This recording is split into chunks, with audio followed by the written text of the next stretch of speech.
Hello, my name is Keith Barker, and on behalf of the entire CBT Nuggets family, welcome to Implementing Cisco Secure Mobility Solutions. Let's begin.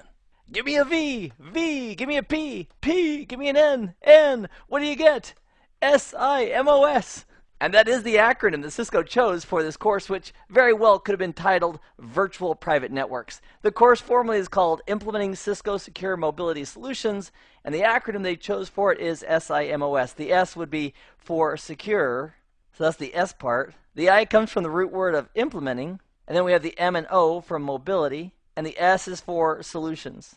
And the associated certification number for this new course in the CCNP security track is 300-209.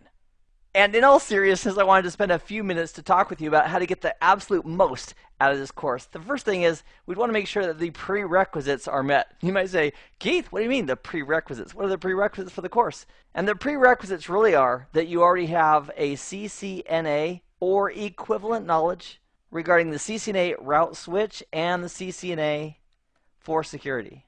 And I've got some great news for you. If you don't yet have a CCNA route switch or CCNA security or the equivalent knowledge and skills, we've got some courses right here at CBT Nuggets. But I wanted to say right up front, I'm presuming that you're already at least at that level. And then you and I are going to continue building on that solid foundation. For example, if you already know the basics of IPsec because you've been through CCNA security and you're familiar with IKE version 1, which has two phases, phase 1 and phase 2, that is excellent, my friend, because we're going to take that knowledge and we're going to build on top of it. And what we're going to find is that a lot of the concepts stay the same. However, our encryption protocols get better and better. For example, this is something called Suite B cryptography. And these are specified by NIST, which is the National Institute of Standards and Technology, and they're used by NSA to protect national security systems. For example, we all know that triple DES is better than DES, and AES is better than triple DES. And with Suite B, we're specifying that for top secret data, we're going to be required to use a 256 key with AES. And if the data is classified as just secret, we can go ahead and use a 128-bit key. Regarding Diffie-Hellman, we have our old flavors of Diffie-Hellman, such as Diffie-Hellman 1, 2, and 5. And we have some new flavors of Diffie-Hellman that support ECC, which stands for Elliptical Curve Cryptography. And based on the standards, if we're trying to secure top secret data, we're going to use a 384, but we can get away with 256, elliptical curve Diffie-Hellman, if we're protecting data that's been labeled as secret. And that also applies to digital signatures. Instead of just using traditional RSA signatures, we'd want to use the elliptical curve flavor with 384 for top secret and 256 for secret. And for data integrity, for our hashing algorithms, we all know that SHA-1 is better than MD5. However, SHA-384 is a lot better than SHA-1 and can be used for data integrity for top secret classified data based on the standards. And SHA-256, which is also way the heck better than SHA-1, is acceptable for protecting secret data or data that's been classified as secret. Now, what's really cool about this Suite B cryptography is that although the mechanisms have gotten better, the implementation, for example, specifying a transform set is done the same way. Or in implementing a crypto map, again, it's done the same way. And that's one of the cool things about IPsec is that it's a framework. As new technologies and new protocols come in, we can adopt those and start to use those as well to improve our security posture.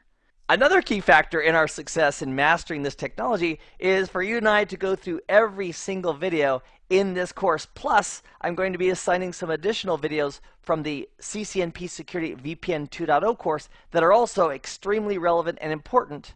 So as you and I go through these videos together, I will call out and spell out exactly which videos I want you to watch and when I want you to watch them. And when I do call them out, they won't just be like, oh, recommendation, hey, go check out this video.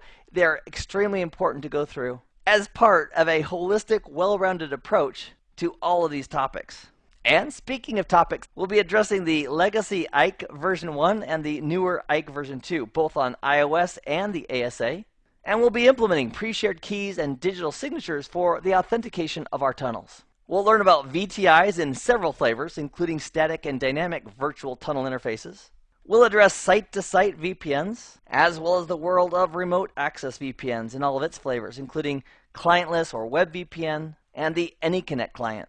Additional technologies that we get to go through together in this course include dynamic multi-point VPN, Flex VPN, and group encrypted transport, or GET VPN, which are all extremely relevant and very, very cool technologies. I've also integrated troubleshooting techniques into the videos by going through the appropriate show commands as we implement the cryptography solutions. And with those show commands, we can verify the behavior and the results of our configurations. And it's those same exact show commands that we're going to use if we're involved in troubleshooting a VPN scenario that's not working correctly. Now, many people have asked me, okay, Keith, what's the secret to becoming really, really good at some technology? And the answer is really simple. It is to go ahead and first learn about the topic or technique. And there's many ways of doing that. We could read or watch a video. But after we have that input about how it works and how it's configured, we absolutely want to practice and verify everything on our own. That means you and I, as we go through the videos together, I would love for you to take the opportunity to go ahead and then practice what we've done in the video together on your own in a test environment.